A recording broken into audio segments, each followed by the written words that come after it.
है न्याय और वैशेषिक दर्शन, बहुत महत्वपूर्ण है ये। क्या है आपका? न्याय एंड वैशेषिक।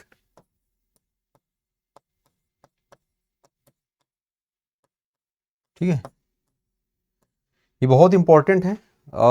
देखो जो इन जनरल क्वेश्चन जो आते हैं आपके, अगर मैंने देखा है, अगर पिछले प्रीवियस ईयर पेपर्स की मैं बात करूं तो वहां पर आप लोगों को योग वगैरह से, सांख्य वगैरह से क्वेश्चन ज्यादा देखने को मिलते हैं। इस सेक्शन के प्रश्न जो है थोड़े से कम ही हैं, मतलब ज्यादा नहीं पूछे गए हैं, बट स्टिल आपको इसको देखना है, क्वेश्चन आ सकता है। न्याय से आया है, वैशेषिक से कम ही आया है।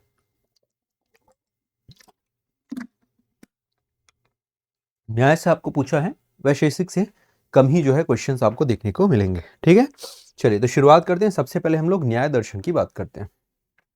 न्याय क्या है? देखो इन जनरल अगर हम न्याय शब्द को डिफाइन करें, मतलब अगर मैं साधारण भाषा में न्याय को अगर कहना चाहूं कि सर न्याय को डिफाइन करो, तो न्याय का मतलब क्या होता है? मतलब बहुत ही साधारण भाषा में, बहुत ही साधारण भाषा में जस्टिस जिसको मैं कह सकता हूं। कुछ और अगर मैं इसको कहना चाहूं, मतलब कुछ दूसरे रूप में अगर मैं कहना चाहूं, तो भाई ऐसा वक्तव्य या फिर ऐसी प्रथा या ऐसी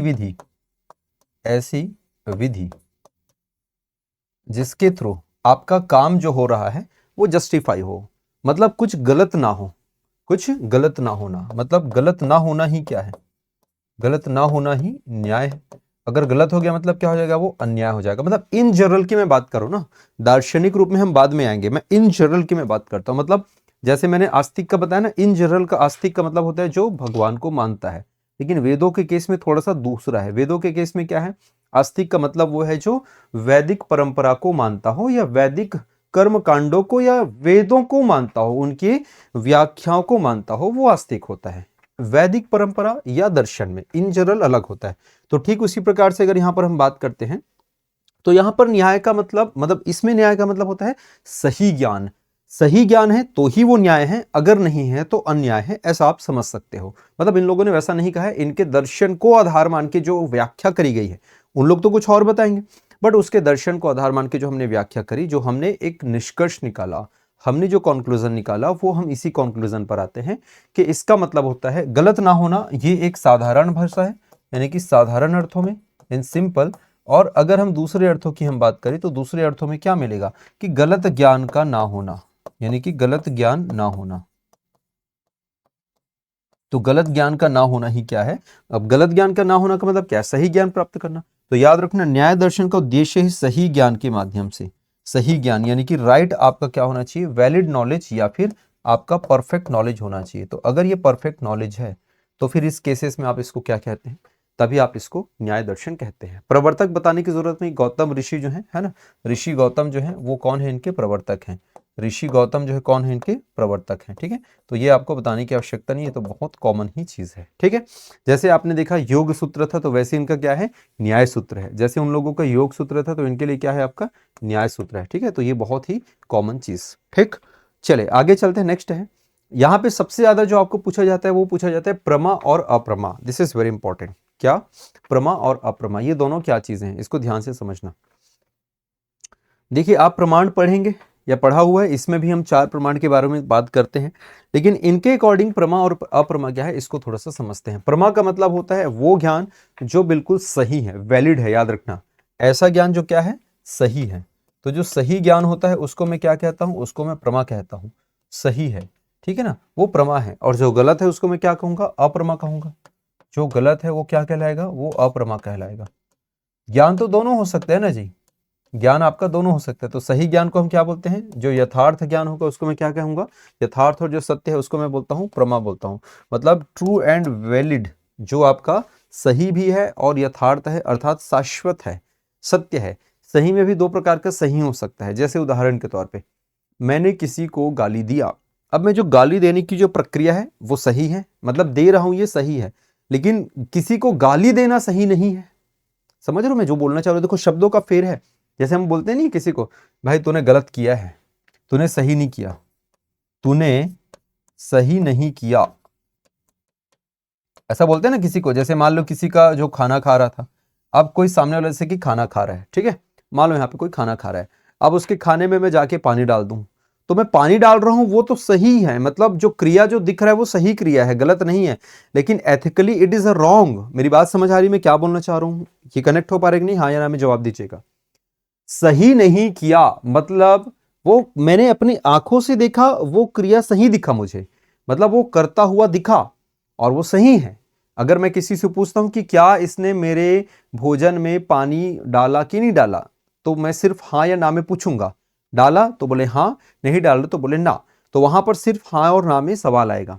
लेकिन अगर मैं ये कहता हूं कि क्या यह सही है, मतलब किसी के खाते हुए भोजन में पानी डालना सही है, तो आप बोले नहीं सही नहीं है, ये गलत है। तो एथिकली जो रॉन्ग होता है वो आपका डिफरेंट है। और यहां पर जो हम सही गलत की जो हम बात कर रहे हैं वो ये होता है यथार्थ की जो हम यहां पर बात करते हैं, जो फिर किसी भी संदेह से परे हो, मतलब अब इस ज्ञान प्राप्ति के बाद किसी भी प्रकार का अन्य कोई डाउट नहीं होगा, इसको हम कहते हैं यथार्थ। जैसे उदाहरण के तौर पे यह आग है, कब बोलेंगे? जब वास्तव में वहां पर आग रहेगा। अगर आग मुझे परिलक्षित होता है, मतलब आग मुझे जब दिखाई पड़ता है, तब मैं क्या बोलूंगा कि यस यह आग है, तब मैं क्या बोलूंगा कि हाँ यह आग है, this is a fire, this is a fire when the fire actually present, जब उसका अस्तित्व मौजूद होगा, जब वो मुझे कुछ इस प्रकार से दिखेगा, तभी मैं बोलूंगा कि हाँ यहां पर ये आग है, अदर देन मैं इसको नहीं कहूंगा। सिंपल, ये प्रमा है, मतलब सिंपल एक लाइन में जो यथार्थ हो, जो सत्य हो। अप्रमा, अप्रमा का मतलब जो मिथ्या या फिर गलत ज्ञान है। अब ये इसके कितने प्रकार हो सकते हैं? अप्रमा अगर यहां पर हम बात करते हैं, है ना, यानी कि फॉल्स आपके कॉग्निशन की अगर मैं बात करता हूं, तो आपके अलग अलग यहाँ पे प्रकार या टाइप्स आपके हो सकते हैं। जैसे उदाहरण के तौर पे ज्ञान, वह ज्ञान जो मिथ्या हो या गलत हो, यानी कि जो रॉन्ग हो, उसको मैं क्या कहूंगा? उसको मैं अप्रमा कहता हूं। उसको मैं क्या कहता हूं? अप्रमा कहता हूं। जैसे कि उदाहरण के तौर पे संशय, संदेहपूर्ण यानी कि डाउटफुल, सबसे पहला। दूसरा होता है आपका विपर्य, इसको ऑलरेडी पढ़ लो है पहले, विपर्य यानी कि गलत ज्ञान। तीसरा होता है तर्क यानी कि अनुमान लगाना, और चौथा होता है आपका स्मृति यानी कि पूर्व अनुभव का ज्ञान। और ये सारे के सारे जो हैं आपके क्या हो सकते हैं? इनवैलिड हो सकते हैं, यानी कि अप्रमा हो सकते हैं। समझते हैं उदाहरण के साथ से। संशय, जैसे उदाहरण के तौर पे अगर मैंने किसी को कहा कि वो कल आएगा, कल आएगा, कौन आएगा भाई? रमेश, या जो भी बोलो आप समझ लो, कि राम कल आएगा, राम कल आएगा। अब देखो ये आएगा या नहीं आएगा, ये डाउटफुल है ना। डाउटफुल का मतलब ये तो फ्यूचर की बात है, आप कैसे बिल्कुल अस्पष्ट हो सकते हैं कि राम कल आएगा? ये अप्रमा है, याद रखना, ये क्या है? ये अप्रमा है। लेकिन सूर्य उगेगा या सूरज निकलेगा, कल सुबह होगा, ये बिल्कुल प्रमा है। सुबह होगा, आप उदाहरण में आप इसको समझा सकते, दोनों में क्या डिफरेंस है? सुबह होगा, देयर विल बी मॉर्निंग। क्या हो गया भाई? सुबह होगा, ठीक है ना, सुबह होगा। तो अगर सुबह होता है तो ये क्या है आपका?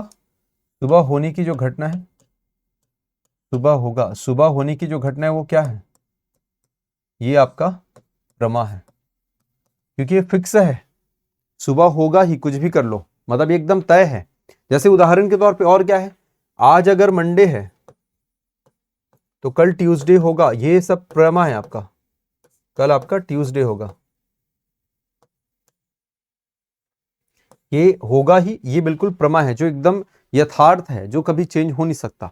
बट अप्रमा में क्या है कि राम कल आएगा, राम कल आएगा, यू डोंट नो ना, ये अप्रमा है। जबकि इन लोग क्या है? ये सब आपके प्रमा में उदाहरण के अंतर्गत आएंगे। ठीक, ये समझ आ रहा है?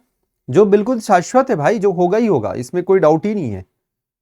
होगा मतलब होगा, ये एकदम तय है, ये आपका प्रमा है। अप्रमा संशय है, डाउट है, पता नहीं, हो भी सकता है नहीं भी हो सकता। फिर होता है आपका गलत ज्ञान। गलत ज्ञान क्या मतलब? जैसे अगर कोई बोल दे कि धरती क्या है? चपटी है, अर्थ फ्लैट है, तो फ्लैट अर्थ क्या है? ये दिखता जरूर है बट है नहीं, इसलिए क्या है? ये अगेन गलत ज्ञान है, तो ये अप्रमा है। तर्क है, अनुमान लगा लेना। अनुमान क्या लगाना? अनुमान जैसे उदाहरण के तौर पे आपने लगाया ना कि अगर कहीं पर धुआं निकल रहा है, कहीं पर धुआं है, इसका मतलब आप क्या अनुमान लगाओगे? कि आग है। धुआं आपने देखा, इसका अनुमान लगाओगे कि आग है। भाई वो कुछ भी हो सकता है, हो सकता है धुआं इसलिए भी निकल रहा हो कि वहां पे 4 लोग बैठ के सुट्टा मार रहे हो, सिगरेट पी रहे हो, तो भी तो धुआं निकल सकता है। कुछ और भी कर रहे होंगे, पटाखे जल रहे होंगे, तो भी तो धुआं निकल सकता है। मतलब धुआं कुछ भी कारण से निकल सकता है। आपने केवल क्या लगाया है? आपने सिर्फ अनुमान लगाया है। या फिर उदाहरण के तौर पे वो वाला मूवी याद करो, हेरा फेरी। तो फिर जो राजू है वो बहुत लेट, मतलब पैसा लेके उसी को जाना रहता है, आना रहता है, वो आता नहीं है। तो फिर बाबू भी और श्याम जो है वो टेंशन में जाते हैं, बोलते हैं कि भाई अपन तो यार लाइक टेंशन में आ गए थे कि भाई तू पता नहीं तू कहाँ चला गया था, ऐसा ऐसा करके फिर वो पुलिस को फ़ोन कर देते हैं। याद आ रहा है? तो अनुमान लगा लेते हैं। या उदाहरण के तौर पे जैसे कि आपने किसी से बुलाया, आपने किसी को कहा है कि भाई अपन 6 बजे मिलने वाले 6 PM पे। अब मैंने किसी को बोला कि तुम 6 PM पे मिलना। अब 6 PM पे वो आ ही नहीं रही है। कितना बज गया? 6 बज गया। 6 के बाद 7 बज गया, 7 बज गया, 8 बज गया। तो मैं क्या अनुमान लगा लूंगा? बहुत सारे अनुमान लगा सकता हूँ। क्या पता गाड़ी उसका कहीं खराब हो गया होगा, क्या पता कुछ और ऐसी इमरजेंसी आ गई होगी। जैसे आप ही घर जाते हैं, अब घर जाते हैं आपने कुछ बताया नहीं है कि भाई, जैसे आपका मान लो घर में पहुंचने का समय 6 बजे है, घर वाले वेट कर रहे हैं, 7 बज गए आए नहीं, 8 बज गए आए नहीं। अब सब अलग अलग अनुमान लगाएंगे। आपके पिताजी सोचेंगे पक्का साला कहीं पे दारू वारू पी के इधर उधर बैठा होगा, वही सोचेगा ना। हो सकता है अगर करते होंगे तो, नशा करते होंगे तो, अदरवाइज नहीं। आपकी माँ सोचेंगी एक्सीडेंट वगैरह तो नहीं हो गया कहीं पे मर बुरा तो नहीं गया करके, ऐसे जनरली आते हैं। अब ये सारे के सारे क्या चीज है? अनुमान है। ये सारे के सारे क्या चीज है? आपके अनुमान है। तर्क ऐसा हो सकता है, बट दे में भी रॉन्ग, ये भी गलत हो सकता है। फिर आता है आपका स्मृति। आता है स्मृति का मतलब होता है पूर्व अनुभव का ज्ञान। पूर्व अनुभव का मतलब पहले का जो भी आपका अनुभव होगा, मतलब इन जनरली इस समय पे क्या होता था। फॉर एग्जाम्पल जैसे पिछले संडे ये बंदा लेट आया था, उसके लेट आने का कारण क्या था कि वो रास्ते में कहीं पे फंसा हुआ था। तो सिमिलर ये वाला पेन का है। और तो सिमिलरली यहाँ यहाँ का कौन लेके जाता है यहाँ का पेन? सिमिलरली यहाँ पर क्या हो जाएगा अगेन, अगर आप ध्यान से देखिएगा कि लास्ट संडे वो क्या किया था, लास्ट संडे है ना, वो जो बंदा है वो कुछ कारणों से लेट हुआ था। इस संडे भी लेट हो रहा है तो उसी कारण से होगा। पहले के जो ज्ञान होते हैं, पहले के जो अनुभव होते हैं, उसी आधार पे हम अपना निष्कर्ष निकालते हैं। तो ये 4 प्रकार से आप अलग अलग टाइप्स यहाँ पर आप देख सकते हैं। ठीक, फिर हम चलते हैं यहाँ पर प्रमाणों की बात करते हैं। तो न्याय दर्शन 4 प्रमाणों को मानता है। तो टोटल कितने होते हैं हमारे पास वैसे सोर्स ऑफ जो नॉलेज होता है? ये सोर्स ऑफ जो नॉलेज होता है टोटल कितना होता है याद रखना। टोटल आपके 6 होते हैं ना, मैंने पढ़ाया था ऑलरेडी। टोटल 6 होते हैं, जिनमें से अगर आप ध्यान से देखिएगा, है ना, जिनमें से अगर आप ध्यान से उसको रख दो, जिनमें से अगर आप ध्यान से देखिएगा तो आपको एक चीज समझ आता है। और क्या आता है कि इन 6 प्रमाणों में आपने पढ़ा था 1 2 3 4 5 और ये 6, 4 तो यही दिख गए आपको। 4 क्या क्या दिख गया है? ये सबसे पहले जैसे उदाहरण के तौर पे ये आपका फर्स्ट, सेकंड, थर्ड और ये फोर्थ, ये आपके 4 आपको दिख गए। बट इन चारों के अलावा 2 और भी प्रमाण होते हैं, जैसे कि बताया था आपको अनुपलब्धि। पहले तो हो जाएगा आपका अर्थापत्ति, अर्थ आपत्ति, अर्थापत्ति, और एक होता है अनुपलब्धि, अनुपलब्धि। तो ये अर्थापत्ति को नहीं मानता और अनुपलब्धि को नहीं मानता, बाकी 4 को ये मानेगा। बाकी जो 4 होगा इसको ये मानेगा, है ना। तो बाकी 4 में कौन कौन दिख रहा है आपको? ये आपका प्रत्यक्ष, परसेप्शन, अनुमान, उपमान और आपका शब्द प्रमाण। इसको बहुत डिटेल में ऑलरेडी हमने पढ़ा दिया है। ठीक है, तो इन दोनों को ये नहीं मानता। नंबर 5 को नहीं मानेगा और नंबर 6 को नहीं मानेगा। मतलब सीधा आ सकता है ना कि दर्शन, न्याय दर्शन के अनुसार वो कौन से प्रमाण है जिनको ये मानता है। तो आप बता दीजिए सर, ये 4 प्रमाणों को मानता है, इन दोनों को ये नहीं मानता है। ठीक है, चलिए आगे देख लेते हैं, आगे समझते हैं। यहां तक क्लियर क्या सभी को? 4 प्रमाण क्या है इसको बहुत डिटेल में हमने पढ़ा हुआ है ना, तो अननेसेसरी अपन फिर से पढ़ने की जरूरत नहीं है, इसको फिर से पढ़ने की आवश्यकता नहीं है।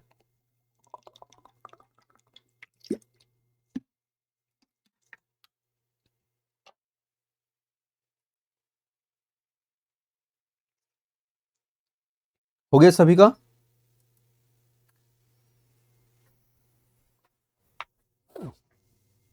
नेक्स्ट, हाँ, अब प्रमाण के कुछ अंग हैं, कुछ अवयव हैं, इसकी हम यहां पे चर्चा कर लेते हैं। तो कितने अवयव हैं आइए इसको हम लोग देख लेते हैं। सबसे पहले अगर मैं बात करता हूं, सबसे पहले होता है आपका प्रतिज्ञा। अब प्रतिज्ञा मतलब आप एक उदाहरण से समझना कि पर्वत पर एक आग है, एक सेंटेंस है ना, कि भाई एक माउंटेन है और इस माउंटेन में आपको यहां पर फायर दिख रहा है।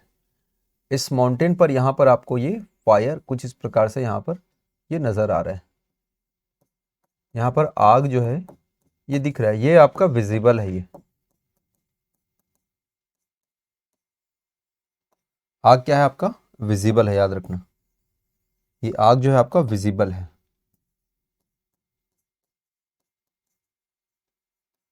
मतलब ये आपको दिख रहा है।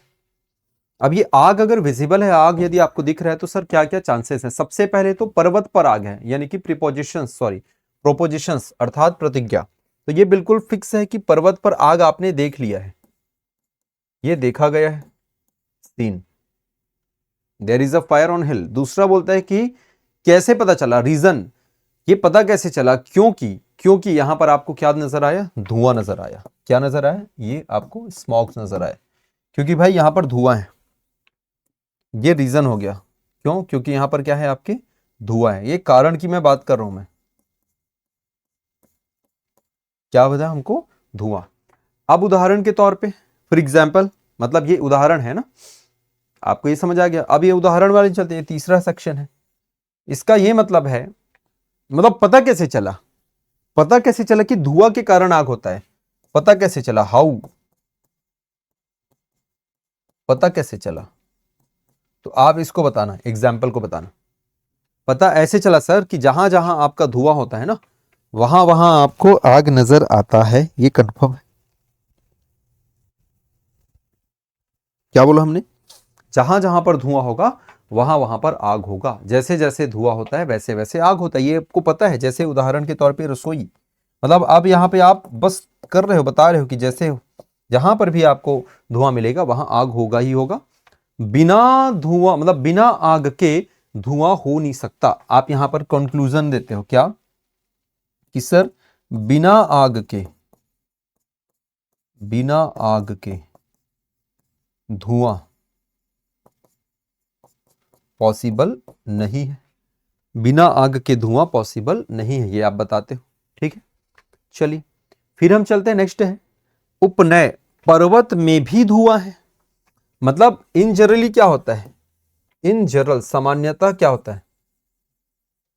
इन जनरल क्या होता है कि रसोई में होता है आग, और इस आग से होता है धुआं। लेकिन आपने पर्वत में भी देखा, पर्वत में भी, मतलब ये एक्सेप्शन केस हुआ। ये क्या हुआ? ये एक्सेप्शनल केस हुआ। एक्सेप्शनल केस अगर पर्वत में भी है, में भी, इसको याद रखना, में भी मतलब the hill also has smoke. तो इससे यह निष्कर्ष निकला, कंक्लूजन यह आया कि इस प्रकार अगर पर्वत में भी धुआं है, इसका मतलब पर्वत में भी आग है। इसका मतलब पर्वत में भी आग है। तो क्या क्या देखा बेटा? सबसे पहले तो आपने उस घटना को देखा। 5 अंग हमने बताया ना, याद रखना। 5 अंग किस चीज के हैं? ये प्रमाण के, जिस प्रमाण की हमने चर्चा करी, अनुमान प्रमाण, इसके 5 अंग हुए। सबसे पहला होता है कि पर्वत पर आग है, ये आपने देख लिया, प्रत्यक्ष दिखा आपको। फिर आपने अनुमान लगाया कि यहां पर एक धुआं है। कारण आपने सोचा आग ऐसे नहीं हो सकता बिना लाइक क्या बोलते हैं, मतलब अगर आपने वहां पर धुआं देखा, सॉरी आग नहीं देखा, पहले आपने धुआं देखा, आग नहीं देखा ना, सॉरी फॉर दैट। आपने यहां पर देखा कि पर्वत पर आग है, ये आपने अनुमान लगाया। यहां पर आपने ये देखा नहीं, आपने अनुमान लगाया ना, सॉरी फॉर दैट। आपने यहां पर अनुमान देखा, तो आपने धुआं को है, आपने यहां पर अनुमान लगाया कि पर्वत पर आग है। रीजन आपने बताया कि सर हमने क्या देखा? हमने यहां पर धुआं देखा। हमने क्या देखा? धुआं देखा। फिर रीजन के बाद हम चले एग्जाम्पल, यानी कि उदाहरण में। तीसरा नंबर उदाहरण है जो कहता है कि अगर जहां पर आग होगा वहां पर धुआं होगा। इसका यह मतलब है कि पर्वत में भी धुआं है, और पर्वत में भी धुआं, इसका यही मतलब है कि पर्वत पर भी आग है। बहुत बेसिक चीज है, 5 भाग में आपको बता दिया। आप सबसे पहले धुआं देखें। धुआं देखने से आपके मन में सवाल आया कि धुआं क्यों है? क्योंकि वहां पर आग होगा, तभी आपका धुआं है। That's it. पर्वत में आपने आग देखा, और आग है इसका मतलब वहां पर धुआं है। आग है इसका मतलब वहां पर धुआं है। फिर आपने कैसे कैसे कोरिलेट करे? क्यों भाई आग है मतलब धुआं क्यों है? इसलिए क्योंकि मैंने रसोई में देखा था कि रसोई में जब भी आग चलती है तो वहां पर धुआं निकलता है। चौथा आपने बताया यही आपका क्या है? उपनय है, यानी कि एप्लीकेशन। और हमने देखा कि पर्वत में भी क्या निकल रहा है? धुआं निकल रहा है। पर्वत में भी धुआं निकल रहा है, और यह इस निष्कर्ष पर पहुंचते हैं कि जैसे रसोई के किचन में आग निकलने पे धुआं है, वैसे यहाँ पर पर्वत पर भी आग है, और इसीलिए हमको धुआं दिखाई पड़ रहा है। ठीक, अनुमान की हम यहां पर बात करते हैं, अनुमान प्रमाण। तो अनुमान प्रमाण में यहां पर किसी ज्ञात तथ्य के आधार पर अज्ञात ज्ञान का अनुमान कहलाता है। ज्ञात तथ्य के आधार पर, तो अभी देखो थोड़ी देर पहले आपको बताया था, ज्ञात तथ्य यह है आपका कि यदि कहीं पर यदि कहीं पर धुआं दिखा इसका मतलब आग है, यदि कहीं पर धुआं दिखा इसका मतलब आग है। तो ठीक उसी प्रकार से अनुमान में भी वही होगा कि भाई अगर कहीं पर मुझे धुआं दिखा मतलब मैं यही मान के चलूंगा कि वहां पर आग है। रोड अगर गीला दिख रहा है, ये रोड है, ये रोड है, अब ये रोड अगर गीला दिखा, ये सेक्शन गीला है,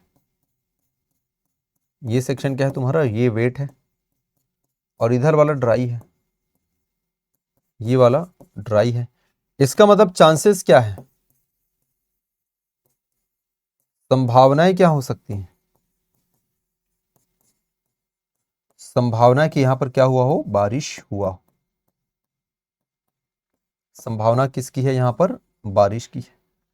यही तो हुआ ना उदाहरण कि किसी ज्ञात तथ्य के आधार पर अज्ञात ज्ञान का अनुमान। आपको नहीं पता कि बारिश आपने नहीं देखा है, बारिश होते आपने नहीं देखा है, बारिश होते आपने नहीं देखा, आपने केवल अनुमान लगाया है। इस आधार पर अनुमान लगाया है, रोड गीला है, इधर सूखा है, इधर सूखा है, यहां पर रोड क्या है, ये वेट है। अगर रोड गीला है इसका मतलब यहां पर बारिश हुआ है। प्रकार हम समझते हैं प्रयोजन के आधार पे। सर्वथा अनुमान, अपने लिए किया गया अनुमान। पहला क्या हो जाएगा आपका, सर्वथा अनुमान यानी कि अपने लिए किया गया अनुमान। फिर इसी में है परमार्थानुमान यानी कि दूसरे के लिए किया गया, इंटरफेरेंस फॉर अदर। अपने लिए मतलब खुद के अनुभव के आधार पे, इंटरफेरेंस दूसरा जो रहता है मतलब परार्थ हो जाता है कि अपना यानी कि हो जाएगा स्वार्थ, पर मतलब होता है दूसरा, तो स्वार्थ अनुमान यानी कि खुद के अनुमान के आधार पे अपने लिए किया गया अनुमान। परार्थ का मतलब होता है दूसरों के द्वारा यानी दूसरों के लिए किया गया, मतलब बहुत सारे कॉजेस हो सकते हैं। एक ऐसा चीज जिसको आप खुद ही सोचते हो आपके खुद के अनुभवों के आधार पे कि मैंने ऐसे ऐसे किया और ये ऐसे ऐसे होता है। जैसे उदाहरण के तौर पे समझिएगा, स्वार्थानुमान, अपने लिए किया गया अनुमान। मैं यहां पर जा रहा हूं और अचानक मैं फिसल गया, मैं उसी रास्ते में बार बार फिसलता हूं, मतलब ये मेरा अनुमान है कि वहां पर कुछ ना कुछ चिकनाहट है उस रोड में और मैं वहां पर फिसलता हूं, इसलिए मुझे गाड़ी धीरे चलानी पड़ेगी। ये हुआ स्वार्थानुमान यानी कि खुद के लिए किया गया, खुद के द्वारा अनुमान। समझ आ रहा है। किंतु एक ऐसा व्यक्ति जो उधर उस रास्ते से जाता है और बार बार वहां पर वो गिरता है।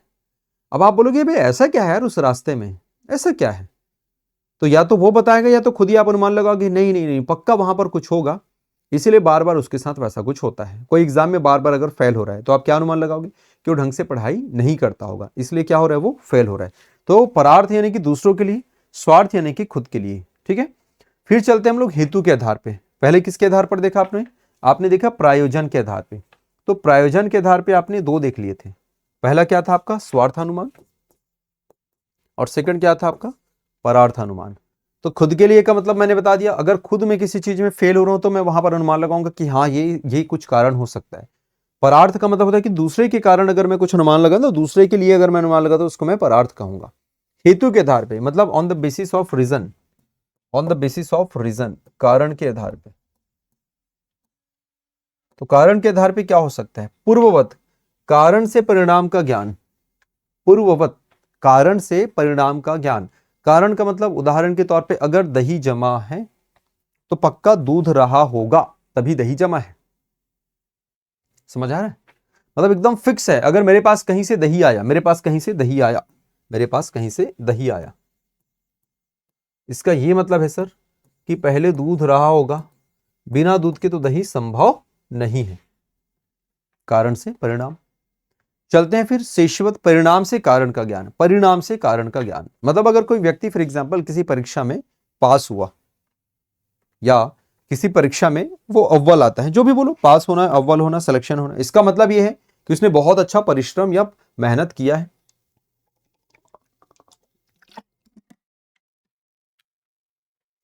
उसने बहुत अच्छा क्या किया है, परिश्रम किया है, जिसको हम बोलते हैं शेषवत कहते हैं। एक होता है पूर्ववत, फिर है शेषवत। हिंदी और इंग्लिश में ऐसे लिखना है इसको, है ना, आप इसको ऐसे लिखिए, पूर्ववत, शेषवत। ठीक, सामान्य तो दृष्ट, सामान्य अवलोकन पर आधारित, मतलब बहुत ही सामान्य अवलोकन होता है, यूनिवर्सल जिसको हम कहते हैं, ठीक है, जनरल ऑब्जर्वेशन बेस्ड इंटरफेरेंस, सामान्य अवलोकन पर आधारित। जैसे अगर मैं रास्ते पे चल रहा हूं और अगर मुझे कुछ धुंधला नजर आ रहा है, इसका मतलब क्या हो गया कि वो अब अंधेरा हो गया, यानी कि संध्या, क्या हो रहा है, सनसेट, सामान्य अवलोकन जिसको कहते हैं सनसेट।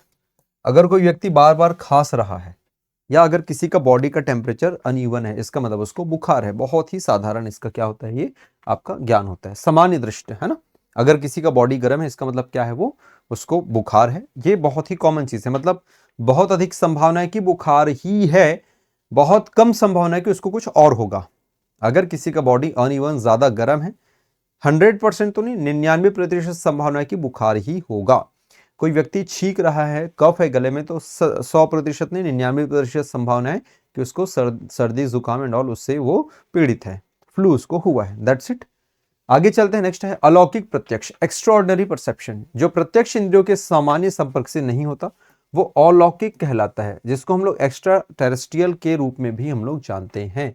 जैसे उदाहरण के तौर पे समझना, मैंने कहा कि मुझे दिव्य दर्शन हुए या मुझे साक्षात प्रभु ने दर्शन दिया, इसको हम लोग किसके अंतर्गत लेते हैं, दिव्य दर्शन बोलते हैं ना, दिव्य दर्शन, डिवाइन, डिवाइन, ठीक है। तो जो डिवाइन, डिवाइन यानी कि ऐसी चीजें जो एकदम पता नहीं एग्जिस्ट तो नॉर्मली नहीं करती, जो बियॉन्ड ऑफ योर सेंसेस है, इंद्रियों से भी परे हैं। इंद्रियां इतनी सारी पढ़ते हैं, ज्ञानेंद्रियां, कर्मेंद्रियां, दोनों से बिल्कुल परे है, यूनिक है। तो उसको हम लोग किसके अंतर्गत लेते हैं, अलौकिक प्रत्यक्ष, एक्स्ट्राऑर्डिनरी परसेप्शन के अंतर्गत। फिर आते हैं इसमें सामान्य लक्षण प्रत्यक्ष। प्रत्यक्ष के अलग अलग प्रकार होंगे। सामान्य लक्षण प्रत्यक्ष यानी कि perception through the general characteristics, जो पहले हमने थोड़ी देर पहले देखा। ज्ञान लक्षण मतलब जो on the basis of your knowledge होगा। योगज on the basis through your yogic power, यानी कि योग के द्वारा जिसको तुम करोगे। पहले पढ़ा हुआ है, बस वही चीज है और कुछ नहीं है। पहले जो हमने पढ़ा है ना, बस उसी का ही एक प्रकार है और कुछ नहीं है। मतलब यहां पर जो हमने पढ़ा था, याद करो, ये सामान्य तो दृष्ट, फिर आपने देखा था कारण से परिणाम, परिणाम से कारण, इसके पहले आपने यहां पर देखा था अनुमान के आधार पर। तो बिल्कुल वैसा ही कुछ है और कुछ नहीं है, ठीक है। तो अगर कभी आपसे यह पूछा जाए प्रत्यक्ष, तो प्रत्यक्ष के इन प्रकारों को आपको यहां पर बताना है, प्रत्यक्ष के इन प्रकारों को, क्योंकि सीधे सीधे क्वेश्चन आ सकता है। प्रत्यक्ष के प्रकारों को आप डिस्कस करें, चर्चा करें, तो आपको ये सारी चीजें बतानी होंगी, ठीक। तो सामान्य लक्षण प्रत्यक्ष, बहुत ही सामान्य जनरल कैरेक्टरिस्टिक्स। ज्ञान लक्षण यानी कि प्रायर नॉलेज, पहले से नॉलेज। एंड योगज यानी कि यौगिक पावर के थ्रू, यौगिक क्षमता के थ्रू। अब हम चलते हैं असत्कार्यवाद। किसकी बात कर लेंगे, असत्कार्यवाद। व्हाट इज दिस, क्या है ये असत्कार्यवाद, देखते हैं। देखो बहुत बेसिक चीज है। सत्कार्यवाद में क्या होता था, कार्य कारण सिद्धांत पढ़ते थे, कि मतलब कारण जो है हमेशा कार्य में छिपा होता है। ये हमने सत्कार्यवाद में पढ़ा, ये हमने सत्कार्यवाद में पढ़ा। अब हम चलते हैं असत्कार्यवाद। अब हम बात कर लेंगे असत्कार्यवाद। ये असत्कार्यवाद क्या होता है समझते हैं।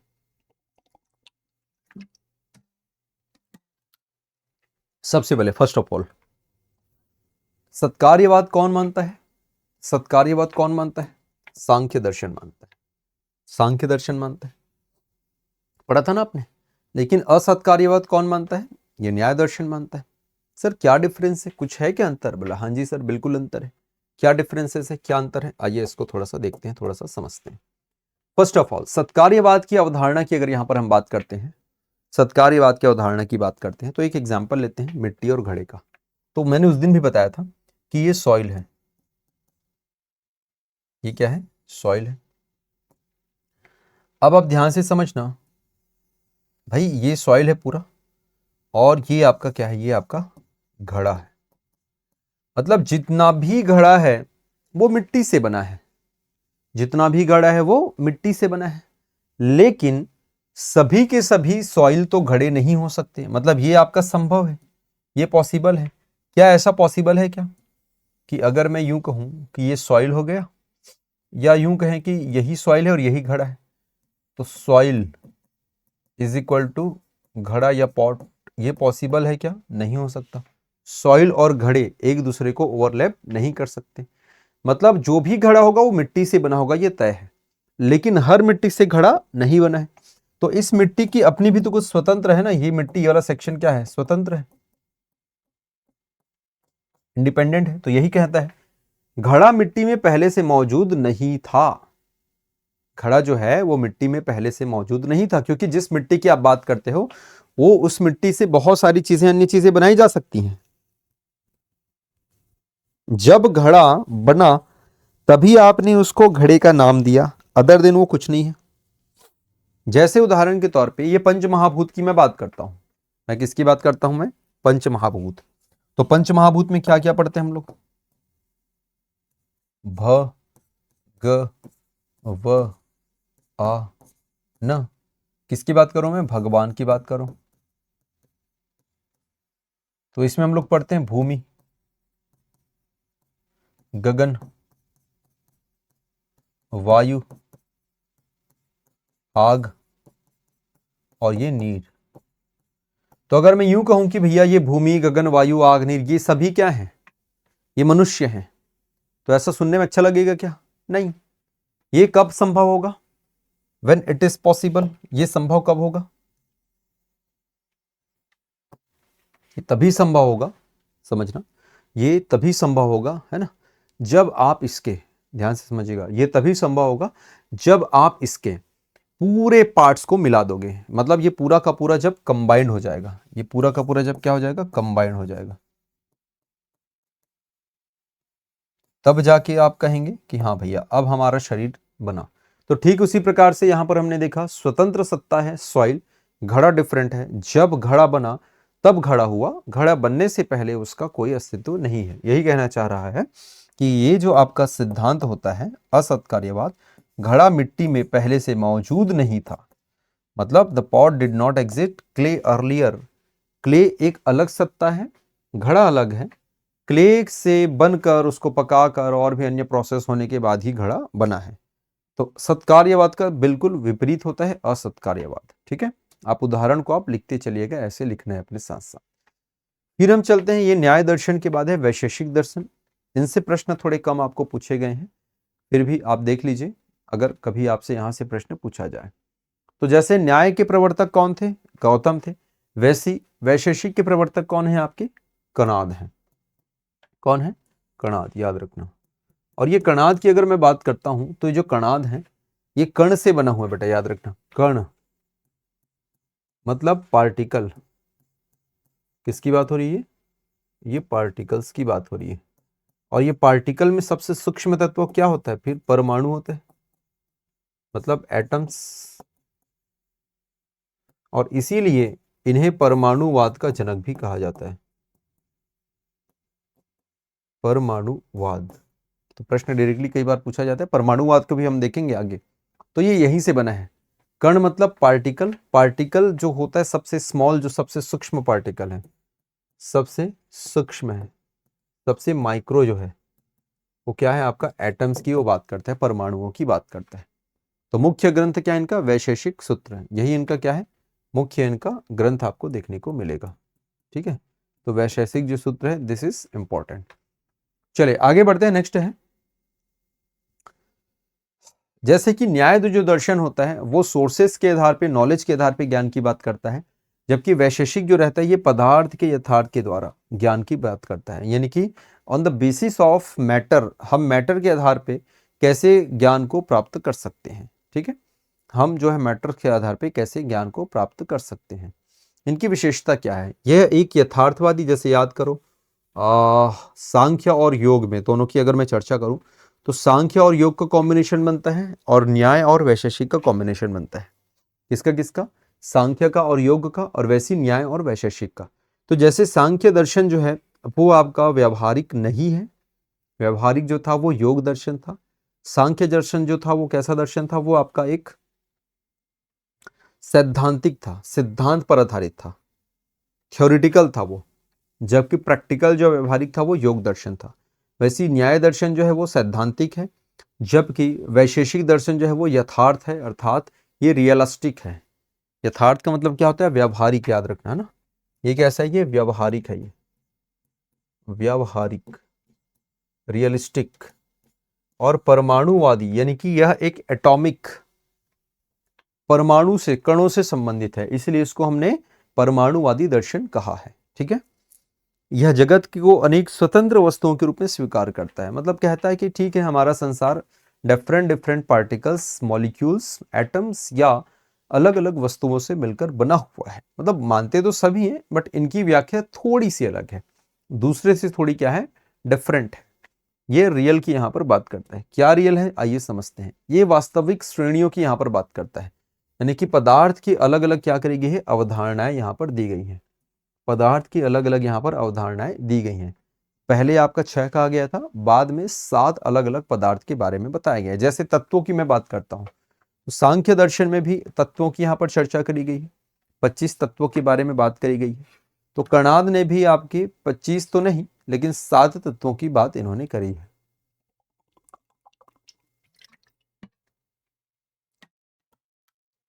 वो 7 तत्व कौन कौन है, आइए एक नजर देखते हैं। वो 7 तत्व कौन कौन है उसको हम लोग देखते हैं, है ना। तो टोटल अभी कितनी कैटेगरी हुई है, टोटल अपने पास अब टोटल 7 कैटेगरी। बाद में कितने कैटेगरी हुई तुम्हारी, टोटल 7 कैटेगरी यहाँ पर हो गई है।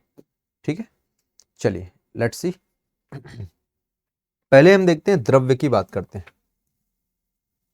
पहला तत्व क्या है, द्रव्य। अब देखो ये सारी चीजें फिर से रिपीट हो रही हैं, पहले भी पढ़ा है और अब भी हम इसको पढ़ रहे हैं। ठीक है, तो जो गुण और कर्म का आश्रय है उसे द्रव्य कहते हैं, है ना। किसका किसका, qualities and action, this is very important. जिसमें गुण भी हो प्लस कर्म हो, तब यही क्या कहलाएगा आपका, द्रव्य या मैटर या सब्सटेंस कहलाएगा। जैसे ये तो पंच तत्व में आते हैं, याद रखना। पृथ्वी, जल, आग, तेज का मतलब आग, वायु और आकाश, ये किस में आते हैं, ये पंच तत्व में आते हैं। ये 5 एलिमेंट्स, ये पंच तत्व में आएंगे। इसके अलावा काल यानी कि समय, दिक यानी कि दिशा, आत्मा यानी कि जिसको हम लोग सोल भी कहते हैं, और फिर हो जाएगा आपका मन यानी कि जिसको आपने चित्त कहा था। तो 5 प्लस ये 4, और इनको मिलाकर आपका जो टोटल 9 आपके बने, तो 9 आपके क्या होते हैं, द्रव्य होते हैं। तो डोंट गेट कंफ्यूज ना कि सर आपने तो 7 बताया फिर यहाँ पर 9 बता रहे हो। भाई 7 में पहला चीज द्रव्य है, अभी आगे सेकंड और पढ़ेंगे, गुण पढ़ेंगे, कर्म पढ़ेंगे।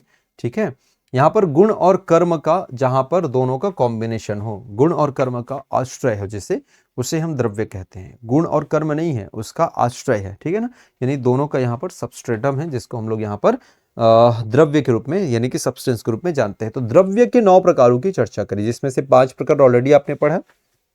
फिर जिसको समय काल, जनरली हमने सुना होगा वर्ड समय काल, देश परिस्थिति के अनुसार, ये वर्ड आपने सुना होगा ना, समय काल। समय काल का मतलब ही यही हो रहा है, ठीक है ना, समय काल का मतलब ही यही हो रहा है। टाइम का बात हमने यहाँ पर किया, दिशा की हमने यहाँ पर बात करी। ठीक है, आत्मा और आपका मन, ये आत्मा और मन क्या होता है ऑलरेडी आपको पढ़ा दिया गया। फिर हम चलते हैं गुण में, क्वालिटी। जो स्वयं क्रिया नहीं करता लेकिन द्रव्य में रहता है उसे गुण कहते हैं। मतलब आप समझिए, उदाहरण के तौर पे अगर मुझे कोई चीज बहुत अच्छी स्मेल कर रही है, तो वो सिर्फ स्मेल एक क्वालिटी है, वो गुण है। ये स्मेल कर पाना क्या है, गुण है, एक क्वालिटी है, याद रखना।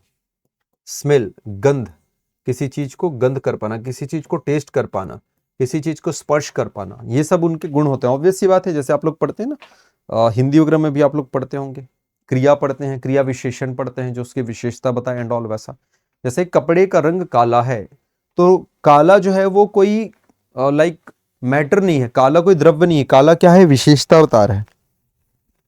गुण का मतलब ही क्या होता है, विशेषता, क्वालिटी बताए। गुण का मतलब ही क्या होता है, विशेषता बताए। जैसे क्लास अच्छा लगना, तो अच्छा लगना क्या है, ये उसकी विशेषता है, गुण है ये।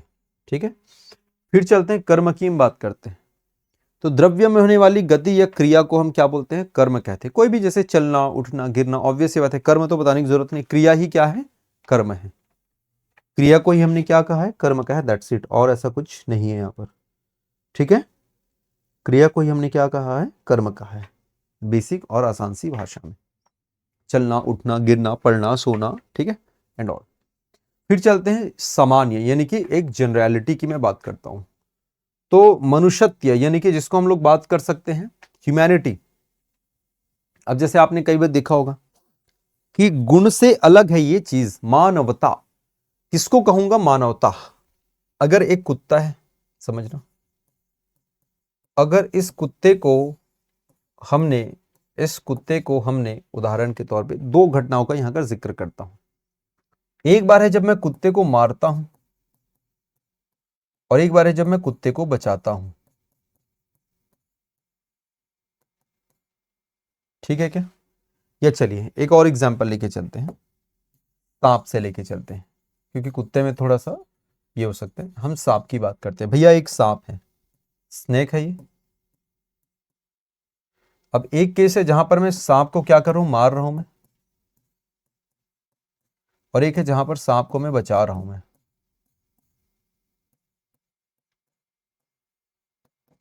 और एक है मैं मारता हूं। और दोनों ही मानवता का उदाहरण हो सकता है। कंडीशन अलग अलग होंगी, परिस्थितियां अलग अलग होंगी, याद रखना। क्या होंगी? परिस्थितियां। कैसे सर, जरा समझाइए, किस परिस्थिति की बात करें?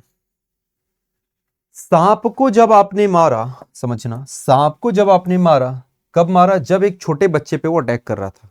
ध्यान से समझिए, एक छोटा सा बच्चा था और सांप को अपने वहां से मतलब भगाना था। भाई सांप तो भगने से रहा, वो तो डसने के मूड में है वो, लेकिन छोटा बच्चा है, अबोध बालक है।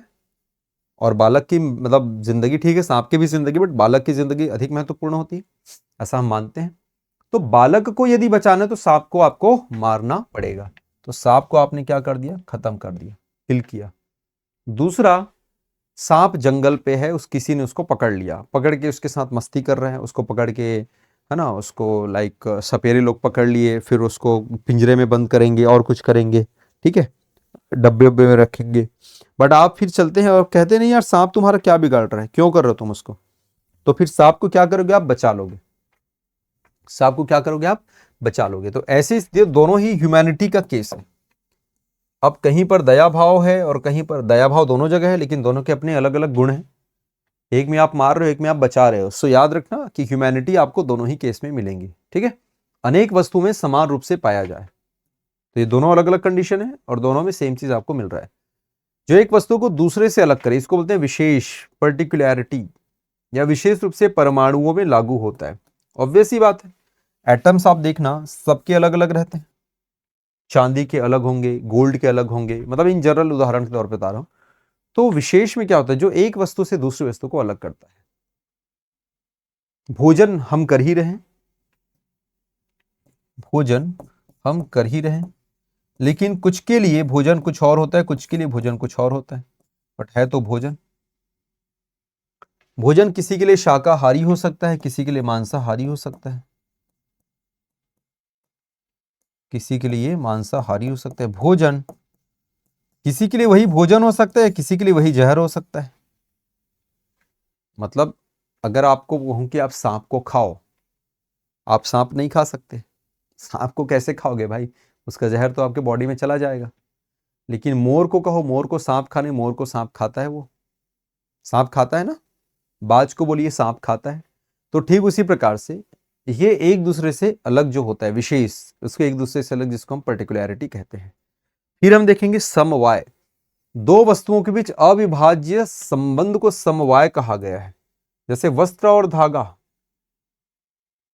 अविभाज्य है भाई, ये हो ही नहीं सकता। बिना धागे के वस्त्र की कल्पना नहीं कर सकते। धागा है तभी वस्त्र होगा, थ्रेड से मिलकर ही तो बना है ना। जो कपड़े आप देखते हैं वो कैसे बना होता है? ये थ्रेड से ही बना होता है भाई। ये एक कॉम्बिनेशन, कुछ नहीं पिरोया गया है इसको। धागों को अलग अलग रूपों में पिरोया जाना ही क्या कहलाता है? आपका वस्त्र कहलाता है। ठीक सिंपल है। इसको सूत कातना बोलते हैं, और बहुत सारे हम नाम दे सकते हैं। पहले तो धागा ही रहता है, पहले वो धागा ही रहता है, बाद में फिर वो क्या बनता है? वो कपड़ा बनता है। ठीक, अभाव की मैं बात करता हूं। किसी वस्तु का अभाव भी एक वास्तविकता है, नॉन एग्जिस्टेंस, मैंने बताया था, याद करो। ये बिल्कुल उसी के जैसे है जो आपका छठा प्रमाण है ना, अनुपलब्धि के जैसे है। अनुपलब्धि, अनुपलब्धि। कुमारिल भट्ट वाला अभी क्वेश्चन भी आया था, याद करो, प्रभाकर एंड कुमारिल भट्ट, और पहले भी ऑलरेडी आपको पढ़ाए हुए हैं। जैसे अगर मुझे पुस्तक दिखाई नहीं पड़ रहा है तो मैं किस पर ढूंढूंगा उसको? मेज पर ढूंढूंगा। मैं कहूंगा ना कि भैया ये बुक मुझे कहीं दिखाई नहीं पड़ रही है, ये बुक मुझे कहीं दिखाई नहीं पड़ रही, तो मैं कहां पर ढूंढूंगा इसको? मैं इस टेबल पर ढूंढूंगा। मैं कहां पर ढूंढूंगा इसको? एक टेबल पर ढूंढूंगा। तो ये एक टेबल है मेरे पास, ये मेरे पास एक टेबल है, और इसी टेबल पर मैं किसको ढूंढूंगा? इस टेबल पर ही मैं एक बुक को ढूंढूंगा कि सर ये बुक जो है, या फिर एक बॉटल जो है, सर ये बॉटल कहाँ पर होना चाहिए? ये बॉटल जो है कहाँ पर होना चाहिए? ये एक टेबल पर होना चाहिए। ये एक टेबल है और ये बॉटल है। तो जनरली बॉटल कहाँ पर होता है? टेबल पर होता है। यदि टेबल पर नहीं है, या कोई भी ऐसी वस्तु जो टेबल पर होनी चाहिए वो नहीं है, वही क्या है तुम्हारा? अभाव, नॉन एग्जिस्टेंस या अनुपलब्धि। तो जो अनुपलब्धि होता है ये बिल्कुल वैसा ही है, आपको देखने को मिलेगा। फिर हम चलते हैं इस अनुपलब्धि के अंतर्गत और भी दूसरी जैसी चीजें, प्राग भाव यानी कि पहले का अभाव, ठीक। फिर है आपका प्रध्वंसाभाव यानी कि बाद का अभाव, अंत्यता भाव अर्थात पूर्ण अभाव, और अन्योन्या भाव यानी कि पारस्परिक अभाव। पहले का अभाव, चलिए इसको थोड़ा सा समझ लेते हैं, हालांकि ये उतना महत्वपूर्ण नहीं है, फिर भी अगर कभी पूछ दिया जाए इस अभाव को परिभाषित करें, या अगर कभी क्वेश्चन आ जाए तो आपको पता होना चाहिए इसके बारे में।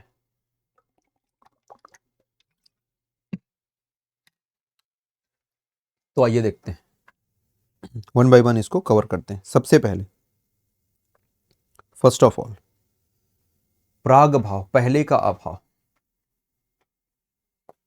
आप अभी जैसे सबसे बढ़िया गैस सिलेंडर का उदाहरण है, किसका उदाहरण है ये गैस सिलेंडर का।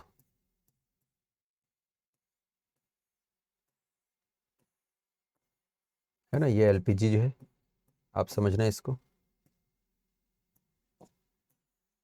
आप एलपीजी के उदाहरण से आप समझिए। आपने देखा पहले का अभाव, आप बुकिंग कराने जाते हैं, और जैसे आप बुकिंग कराने जाएंगे तो ये है ही नहीं, बुकिंग कराने गए और ये आपको मिला ही नहीं, है ही नहीं, खत्म। इसका मतलब क्या हो गया? का प्राग भाव, पहले का अभाव, वो एग्जिस्ट नहीं कर रहा है ही नहीं। फिर चलते हैं प्रादवंशा भाव। आप जब गए थे तब तक था, तब तक था, ठीक है, लेकिन जब आपकी बारी आई, जब आपकी बारी आई तब ये क्या हो गया? आपकी बारी आई तब ये खत्म हो गया। ये बात का अभाव, जब आप गए तब तो था, बट कुछ समय बाद ये खत्म हो गया। पूर्ण अभाव, ये एग्जिस्ट ही नहीं करता, मतलब एब्सोल्यूट, मतलब गैस जैसी कोई चीज है ही नहीं, मतलब ये है ही नहीं, गैस होता ही नहीं है। आप समझो, जैसे आपने कहा अभी के दौर पे, जैसे सीडी, आप समझना, सीडी, ये सीडी प्लेयर जो रहता है, ये सीडी प्लेयर, सीडी अब एग्जिस्ट करेगा नहीं, है ही नहीं, मतलब खत्म। समझ आ रहा है? फिर होता है पारस्परिक अभाव यानी कि म्यूचुअल नॉन एग्जिस्टेंस। पारस्परिक का मतलब क्या हो रहा है? अगर यहां नहीं है तो वहां भी नहीं है, मतलब आप समझना ना। जैसे अगर मैं बात किया, जैसे पेट्रोल पंप की हमने बात करी, या किसी स्टेशन की हमने बात करी, अब भाई आप बताओ तुम्हारे यहाँ है? बोला नहीं है। तो किसी स्टेशन में है? बोले नहीं है। अगर यहाँ नहीं है मतलब वहां भी नहीं है। और ये सबसे ज्यादा कहां पर यूज होता है बताऊं? जैसे आप शहर के किसी मेडिकल में चले जाओ, कुछ दवाई आपको लेनी है, अब मान लेते कोई बड़ा सा मेडिकल है, 2-3 बड़े मेडिकल में आपने पता किया, फिर वहां नहीं मिले तो किसी आप छोटे मेडिकल या ऐसे चले जाते हो, बोलते हो भाई है क्या? तो फिर अगला बोलता है कि अरे यार वहां पूछो, तो बोले वहां तो नहीं है। अच्छा वहां नहीं है मतलब फिर कहीं नहीं है। इसको क्या बोलते हैं हम लोग? म्यूचुअल, पारस्परिक। समझ आ रहा है? मतलब फिर अगर बोल दिया अगर वहां नहीं मिला फिर तो तुमको कहीं जाने की जरूरत ही नहीं है, क्योंकि मिलेगा ही नहीं तुमको। उधर नहीं मिला मतलब फिर कहीं नहीं मिलेगा। तो इसको हम बोलते हैं म्यूचुअल यानी कि अन्योन्या भाव। तो इस प्रकार से ये अभाव होते हैं। इसका परमाणुवाद जो है वो क्या बोलता है? एटोमिज्म क्या कहता है? वैशेषिक के अनुसार संसार परमाणुओं से बना है, ये तो सबने कहते हैं। रदरफोर्ड भी बोलते हैं, बाकी लोग भी बोलते हैं कि किसका बना हुआ है? परमाणुओं का बना हुआ है। परमाणु अविभाज्य और शाश्वत होते हैं भाई, याद रखना। एटम्स आर इनडिविजिबल, याद रखो। इसको आप डिवाइड नहीं कर सकते, इसलिए याद करो ना, ये आपके अणु, ये दोनों मिलकर, मतलब ये आपके मॉलिक्यूल्स, अणु मिलकर किसका निर्माण किया? ये परमाणु बना। क्या बना भाई? ये तुम्हारा परमाणु बना। यही बना ना ये। इसको आपने क्या नाम दिया? इसको आपने दिया परमाणु दिया। और फिर ये, अब आप इसको और डिवाइड नहीं कर सकते। एटम्स को फिर आप डिवाइड नहीं कर सकते। मॉलिक्यूल्स में भले आप कर लो, बट आप फिर एटम को और डिवाइड नहीं कर सकते। 4 भौतिक तत्व मानते हैं ये पृथ्वी, जल, तेज मतलब फायर, आग इसको बोला गया है, और साथ ही साथ वायु, अगेन आकाश तत्व यहां पर शामिल नहीं है। तो 4 इन्हीं तत्वों से मिल, क्योंकि आकाश तो ऊपर है ना जी। आकाश कहां पर है? आकाश जो है वो ऊपर है, और इसीलिए उसमें ये शामिल नहीं होता। तो कभी यह प्रश्न आए परमाणु जो है वो किन से बने हुए हैं, तो परमाणु में यही 4 चीजें हैं, अर्थ है, वाटर है, फायर है, और आपका एयर है। और आप देखना केमिस्ट्री में भी यही सारी चीजें आपको देखने को मिलती हैं। अदर देन और भी कोई दूसरी चीज आपको नहीं मिलेगी। आकाश जैसे नहीं, जैसे H2O की आप बात कर लो, फॉर एग्जांपल H2O, तो देखो जी H2O उदाहरण के तौर पे है ना, H2O की मैंने बात करी, तो H2O में क्या दिख रहा है आपका? हाइड्रोजन और ऑक्सीजन। तो हाइड्रोजन क्या है आपका? ये गैस है, और ऑक्सीजन भी क्या है आपका? गैस है। बट H2O क्या है आपका? ये वाटर है। तो देखो आ गया ना, एयर आ गया ये, और यहां पर ये वाटर आ गया। आया? कोई ऐसी चीज जो ज्वलनशील हो सकती है, जैसे हाइड्रोजन खुद, मतलब कुछ ऐसे गैसेस जो ज्वलनशील होते हैं, तो पेट्रोलियम, जैसे पेट्रोल वो ज्वलनशील है, तो वो भी कॉम्बिनेशन में बनेगा। ठीक है, जैसे मीथेन की हमने बात करी, जब फायर देगा ये। कोल की हम बात करेंगे तो वहां पर कार्बन रहेगा, तो कार्बन की बात करो, हाइड्रोजन की बात करो, so they are the nothing but the gases. ठीक है, तो इस प्रकार से कॉम्बिनेशन लेकर ये क्या होता है? ये बना होता है। ज्ञान और मोक्ष की बात करते हैं। सही ज्ञान से अज्ञान का नाश होता है, यही बताता है ये। पदार्थों का ज्ञान से ही क्या होता है आपका? जितने भी अज्ञान की चीजें होंगी वो आपका नुकसान, बोलता हूं, वो उस चीजों से आप परे जाओगे। अज्ञान के नाश से दुख समाप्त होता है, यही आपका मोक्ष है। मतलब अगर आपको सही नॉलेज मिल गया, आपको सही नॉलेज आपको मिल गया, ठीक है, तो गुड या फिर राइट नॉलेज के बाद आप जो है अज्ञान के इस सीमा से या अज्ञानता से आप दूर चले जाते हैं, ये कहना चाहता है। Got it? न्याय और वैशेषिक का संबंध है। न्याय और वैशेषिक दर्शन को समान तंत्र कहा गया, जैसे योग और सांख्य को कहा जाता है ना, दे आर अलाइड सिस्टम्स। न्याय तर्क पर जोर देता है और वैशेषिक वस्तुओं पर जोर देता है। दैट्स इट, बस और कुछ ज्यादा है नहीं। न्याय और वैशेषिक में सिर्फ इतना है। अगला जो दर्शन होगा वो हम पढ़ेंगे मीमांसा, जिसमें अपूर्व का सिद्धांत एंड वेदांत फिलोसफी जो होगी उसकी मैं चर्चा करने वाला हूँ। Is that clear? चले ठीक है, सो हम यहाँ पे करते हैं क्लोज। मिलेंगे हम लोग नेक्स्ट क्लास में। Thank you. जय हिंद, नमस्कार।